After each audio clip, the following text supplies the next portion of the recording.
پرانے زمانے کی بات ہے کہ بغداد کے مشہور بازار میں ایک چھوٹا سا دکاندار عبدالرحمن نام کا تاجر تھا۔ اپنی دیانت اور سچائی کی وجہ سے مشہور تھا۔ وہ کپڑے کا کاروبار کرتا تھا، لیکن اس کی سب سے بڑی پہچان اس کی دیانت داری تھی۔ لوگوں کا اس پر اس قدر اعتماد تھا کہ وہ اندھوں کی طرح سامان خرید لیتے، قیمت چکاتے اور شک و شبہ تک نہ ہوتا۔ عبدالرحمن کے پاس تولنے کا ترازو تھا جو ہمیشہ برابر تولتا۔ بازار میں کئی دوسرے دکاندار اسے لعن طعن دیتے، تمہارے تولنے میں گھاٹا ہے، کبھی فائدہ نہ ہوگا، مگر وہ ہمیشہ مسکرا کر کہتا، فائدہ دینے والا اللہ ہے اور میرا ترازو میرے ضمیر کا آئینہ ہے۔ ایک دن ایسا آیا کہ شہر میں قحط بڑھ گیا۔ اشیاء خورد و نوش کی قیمتیں آسمانوں کو چھونے لگیں۔ کئی تاجروں نے موقع غنیمت جانا اور قیمتیں کئی گنا بڑھا دیں۔ عبدالرحمن پر بھی دباؤ آیا کہ وہ بھی اسی روش کو اپنائے، مگر اس نے انکار کر دیا۔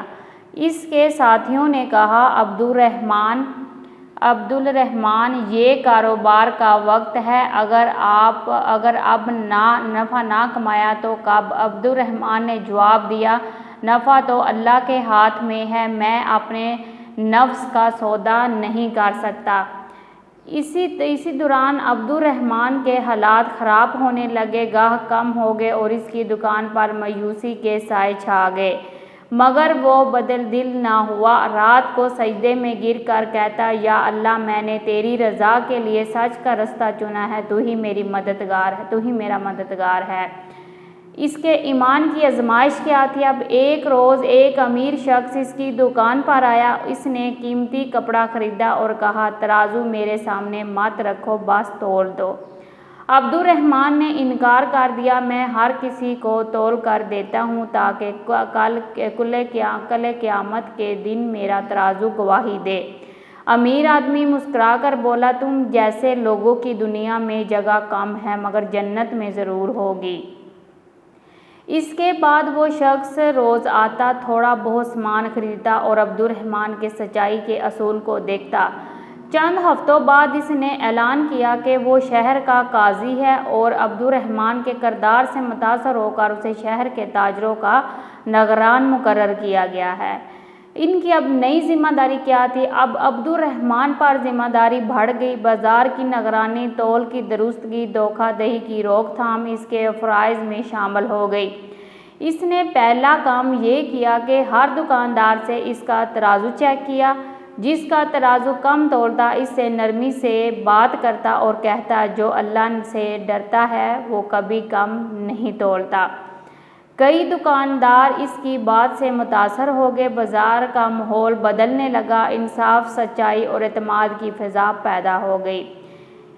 مگر آزمائش تو ہر سچے انسان کا مقدر ہے۔ ایک دن شہر میں نئے گورنر کا تقرر ہوا۔ وہ شخص کرپٹ اور ظالم تھا۔ اس نے عبدالرحمن کو بلایا اور کہا، بازار سے خراج بڑھا دو اور میرا حصہ علیحدہ سے مقرر کرو۔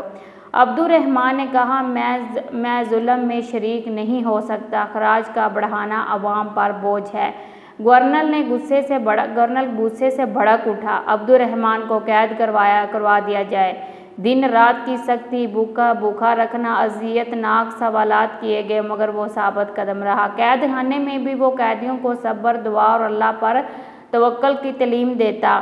قیدی اسے سچ کا استاد کہتے۔ چند ماہ بعد گورنر کا کوئی بڑا سکینڈل خلیفہ تک پہنچا۔ خلیفہ نے اسے مقرر کر کے تحقیقات شروع کی۔ اس دوران عبدالرحمن کو رہا کر دیا گیا۔ جب وہ باہر آیا تو پورے شہر نے اس کا استقبال کیا۔ لوگ اس کی ایمانداری، صبر اور استقامت کو سلام کرنے آئے۔ خلیفہ نے اسے اپنا مشیر مقرر کیا اور کہا، ایماندار لوگ ہی قوموں کی بنیاد ہوتے ہیں، تم ہمارے لیے نعمت ہو۔ عبدالرحمن نے شہر کے مرکزی جامع مسجد میں کھڑے ہو کر خطبہ دیا، اے لوگو، تجارت صرف پیسے کمانے کا ذریعہ نہیں، یہ تو ایمان کا امتحان ہے۔ سچ تولنا صرف ترازو میں نہیں، دل میں بھی تولنا ضروری ہے۔ اللہ تمہارے مال میں برکت تب دیتا ہے جب تم اس کی مخلوق کے ساتھ انصاف کرتے ہو۔ کئی تاجروں نے قیمتیں بڑھا دی مگر عبد الرحمن نے اپنے نرخ ویسے ہی رکھے۔ لوگوں نے اسے کہا اب اگر قیمت نہیں بڑھاؤ گے تو خود نقصان میں رہو گے۔ اس نے کہا یہ میرے اللہ کا امتحان ہے، جو صبر کرے وہی کامیاب ہوتا ہے۔ ایک دن ایک غریب عورت اپنی بیمار بیٹی کے لیے کپڑے لینے آئی۔ اس کے پاس پورے پیسے نہیں تھے مگر عبد الرحمن نے بغیر کسی ترازو کے ترویج کے اسے کپڑا دے دیا اور کہا بیٹی کی صحت کی دعا کر دینا، باقی کا حساب اللہ پر چھوڑ دو۔ چند دن بعد ایک شخص قیمتی لباس میں دکان پر آیا۔ اس نے مہنگا کپڑا پسند کیا تو تولنے کو کہا۔ عبد الرحمن نے حسب معمول صحیح تول کر دیا۔ اس شخص نے کہا تم جانتے ہو میں کون ہوں؟ میں شہر کا نیا قاضی ہوں، میں بازار کے تاجروں کی ایمانداری جانچ رہا تھا۔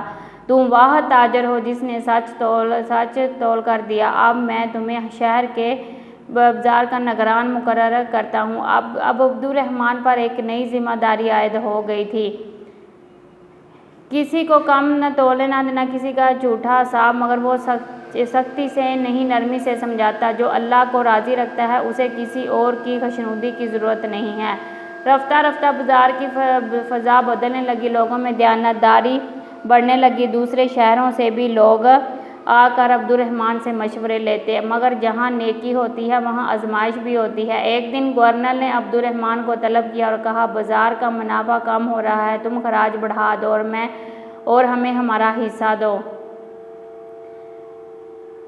گورنر نے غصے میں اسے قید کروا دیا۔ عبد الرحمن کئی دن تک قید میں رہا، کھانے کو کم دیا جاتا، نیند پوری نہ ہوتی، مگر اس کے لبوں پر شکوہ نہیں تھا۔ قیدیوں کو صبر، دعا اور توکل کی تلقین کی گئی۔